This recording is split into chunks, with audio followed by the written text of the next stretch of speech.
C'est Le mari idéal. Roman de suspense psychologique, avec Jesse Hunt, tome 22, écrit par Blake Pierce, lu par Caroline. Chapitre 1er. Amelia n'avait jamais eu l'air aussi sexy. Elle ne voulait pas le dire à voix haute, mais c'était vrai. Quand elle s'observa dans le miroir de la salle de bain et vit son corps dans la lingerie qu'elle avait achetée cet après-midi pour les activités de ce soir, elle pensa qu'elle avait l'air plus belle qu'à la grande époque qui avait suivi ses 20 ans. À cette époque-là, elle avait été mannequin pour maillot de bain et pour les passionnés de conditions physiques, et elle avait fait le tour du monde en première classe pour se faire photographier sur des plages exotiques. Cependant, parfois, elle avait un peu trop profité des fêtes qui l'entouraient, et ses courbes étaient devenues plus généreuses qu'elle ne l'aurait voulu. Elle se tourna pour contempler son profil pendant que la musique R&B arrivait de la chambre par la porte entrebâillée. Maintenant, à 33 ans, elle était musclée et bronzée à la perfection. C'était en partie parce que, en tant que fondatrice, figure et corps de « En forme avec Amelia », sa marque de vêtements de remise en forme, elle devait avoir l'apparence requise.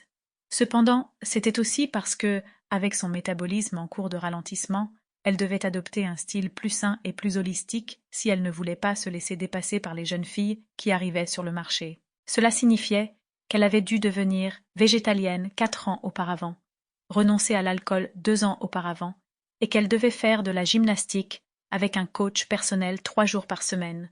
5 ans auparavant, elle avait même envisagé la chirurgie esthétique et avait été voir une demi-douzaine de docteurs.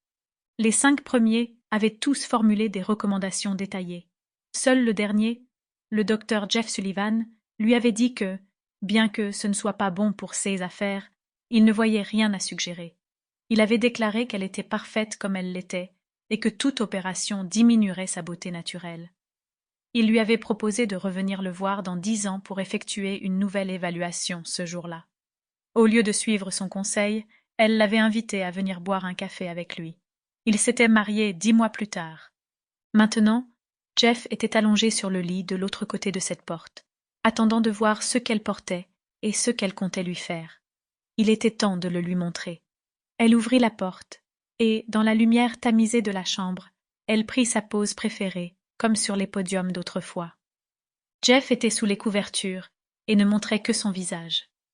Il la contempla avec ce qu'elle pensait être le niveau approprié de fascination et d'appréciation. « Tu aimes ce que tu vois » demanda-t-elle avec coquetterie, sachant que cela lui plaisait. Il hocha la tête, et elle avança en se pavanant, puis se glissa sous les draps, près de lui. Sample complete. Ready to continue?